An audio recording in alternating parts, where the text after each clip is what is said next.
So if you've ever put a DIY solar project online, you know exactly what I'm talking about. You're proud of your work, you post it, and then the comments start rolling in. A whole flood of people telling you you're doing it all wrong. Today, we're going to dive into some of the most common pieces of solar advice you see out there and show how just a tiny bit of missing context can turn a supposed rule into a really dangerous mistake. Ah, yes, you know this one. You spend all this time and energy designing and building your system, you post a photo, and boom, within minutes, there it is. It's so frustrating, right? It just feels so dismissive. But here's the thing. Often, the person writing that comment isn't totally wrong, but they're not exactly right either. They're missing the bigger picture. And that right there is the most important question. Because when it comes to solar design, context is absolutely everything. A setup that's perfect for a system in, say, Arizona, could be a total disaster in Alaska.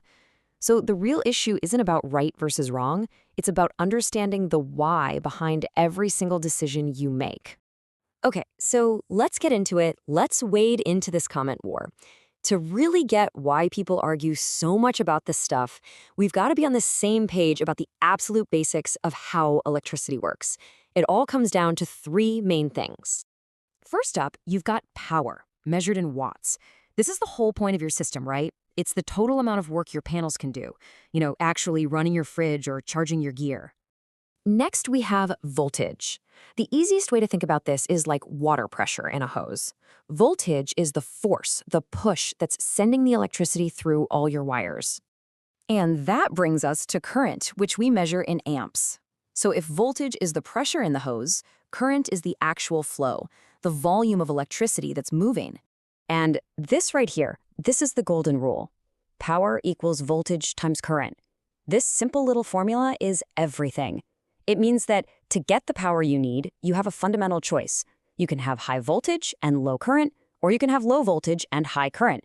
And this single trade-off is the root cause of basically every single solar argument you will ever find online. So let's put that knowledge to work and tackle our first big myth, which is all about how you actually connect your panels to each other.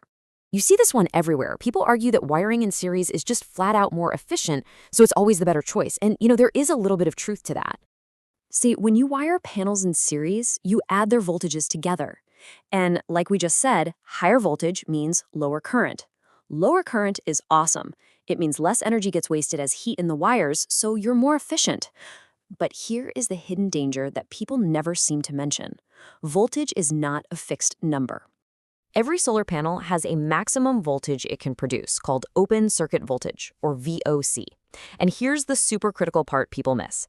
That voltage goes up as the temperature goes down.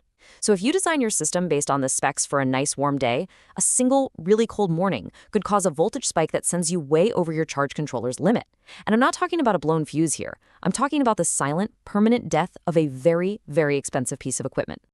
So naturally, after people hear about the dangers of series wiring, a lot of them swing completely the other way. And that brings us to the next common piece of advice. The knee-jerk reaction is to just say, fine, I'll just wire everything in parallel then, it's safer. And yeah, it does totally solve the overvoltage problem, but what you're really doing is just swapping one danger for a completely different one. Look, the idea behind parallel makes sense. The voltage stays the same as a single panel, so you don't have to worry about a cold weather spike. But the reality is that the current from each panel now adds up. And more current means more heat. That means you need bigger, more expensive wires, and this is the big one, you absolutely need proper safety fuses. And this shows you exactly why. In a parallel system, if one panel fails or gets totally shaded, it can actually turn into a load and start sucking power from the other healthy panels. This is called backfeed. Now, without a fuse on each string to stop that reverse current, the wire to that one bad panel can get red hot and start a fire. So, is parallel safer? Well, only if you protect it correctly. This whole context is key idea goes way beyond just wiring, too. Let's look at the next big fallacy, which is all about how you size your components. This one just feels right, doesn't it? Get a bigger inverter so you have room to grow and you won't overload it. It seems like a simple, no-brainer way to build in a safety margin. But it's really a balancing act. A way oversized inverter has a much higher idle power consumption. That means it's constantly just sipping energy from your batteries 24/7, even when you're not using anything. In a small off-grid system, that phantom load can be the difference between making it through the night and waking up to a totally dead system. Of course, an undersized one will just trip all the time. The point is, the right size isn't bigger, it's the size that's matched to your specific loads. And that same logic of matching is even more critical when we talk about your batteries. Mixing different types of batteries, or even batteries of different ages or capacities, that's not just inefficient, it's really, really dangerous. Think about it like a team of dogs pulling a sled. If one dog is old and slow, the stronger ones have to work way harder, and they all get worn out faster. In your battery bank, that imbalance means some batteries are getting cooked by overcharging, while others are getting damaged by being drained too deeply. You're not just killing your expensive battery bank, you're creating a real risk for a fire. Okay, so we've debunked all these so-called rules. What are you actually supposed to do? Well, it turns out there's really only one rule that truly matters. The next time you see that comment, "You're doing it wrong," just reframe it in your head. The real question you should be asking is this setup wrong for my specific system? And is it wrong for the specific conditions that my system is going to face?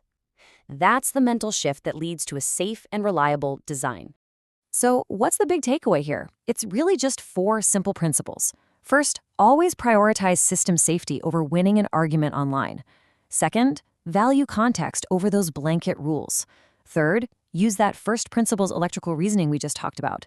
And finally, always, always ask why before you start building. So I'll leave you with this question.